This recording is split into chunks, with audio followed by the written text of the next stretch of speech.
This is Will's Front, brought to you by the Unshackled.net. It would appear that Queensland is the only state seriously pushing back against the transgender agenda. Back in January this year, Queensland Health Minister Tim Nicholls announced a pause on new under 18s in the state receiving puberty blockers and cross-sex hormones in Queensland public hospitals. So it continues with existing under 18s. And there is also a loophole for under 18s to receive puberty blockers and cross-sex hormones in the private healthcare system. Now, there was a court challenge to his Tim Nicholls' health order by the parent of a transgender child. And last week, the Supreme Court Justice of Queensland, Peter Callaghan, ruled the health order invalid, judging that the January directive establishing the ban was made improperly and unlawful. He ruled that the Health Director General of Queensland, David Rosengren, failed to properly consult the executives of the state hospitals, given that there was only a Microsoft Teams meeting 30 minutes before the announcement by Tim Nicholls. He made this in response to Cairns Public Hospital prescribing puberty blockers to a 12-year-old without parental consent. So there is a review going while this pause is taking place by Victoria's former chief psychiatrist, Professor Ruth Vine.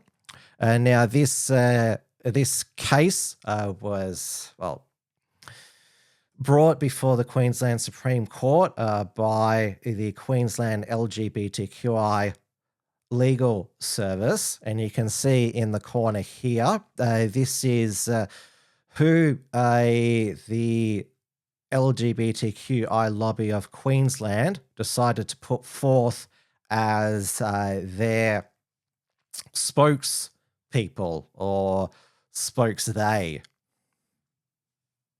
We're here today because we know that all children deserve a healthcare system that allows them to grow up healthy, happy, and with the freedom to be themselves. And Tim Nicholls, Queensland's health minister, has catastrophically overreached. This is an appalling misuse of the political system to achieve a political outcome where he should be making decisions based on health evidence. They chose the fattest and most strange-looking trans activist they could find. I mean, that clearly looked like a man in a dress. I think the person on the left there is a man as well, and then I think that it's a lady on the right who's just dyed her hair. Apparently, women who declare they're transgender or non-binary, they either dye or cut their hair. That's all they seem to do. I thought for a moment that what is it, Jodie Hall there, the man that was speaking. I thought for a moment that was maybe Barclay McGain's Halloween costume character, but he went as Matt Canavan in Coalface for Halloween, which I don't know whether it counts as blackface.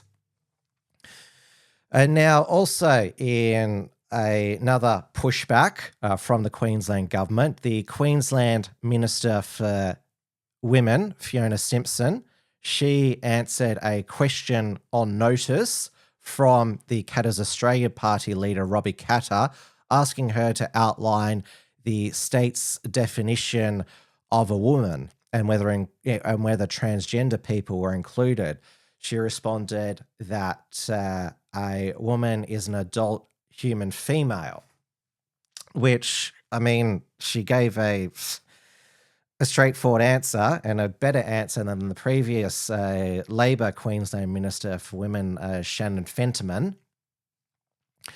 But, of course, Anthony Albanese, when he was asked the definition of woman, he said adult human female. But his Minister for Women in the Senate, Katie Gallagher, repeatedly shuts down a debate on Alex Antique's federal inquiry into puberty blockers and cross-sex hormones, saying it'd be damaging to vulnerable young trans people, and we need to trust the experts.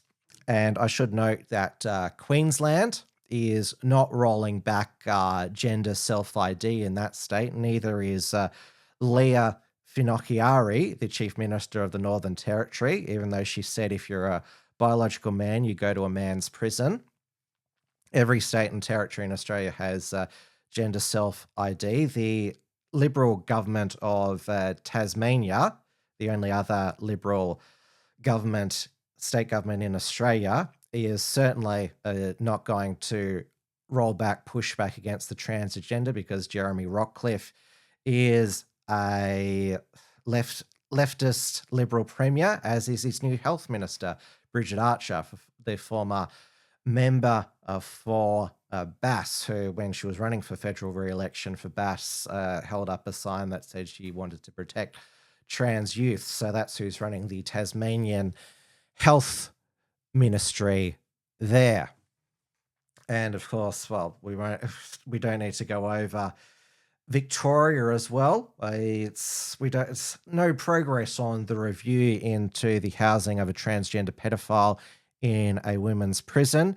And the Premier of South Australia, Peter Malinauskas, where there was actually a trans sex offender actually sexually assaulted a woman in a woman's prison. Peter Malinauskas said that trans women in women's prisons is not something that's high on his priority. I mean, sure, he's going to win the next election in a landslide, but seriously, you're not interested in the protection of a women, duty of care in custodial settings. And of course, Peter Malinauskas, he sold himself as a social conservative when he was running for Premier in 2022. This is Will's Front, brought to you by the Unshackled.net.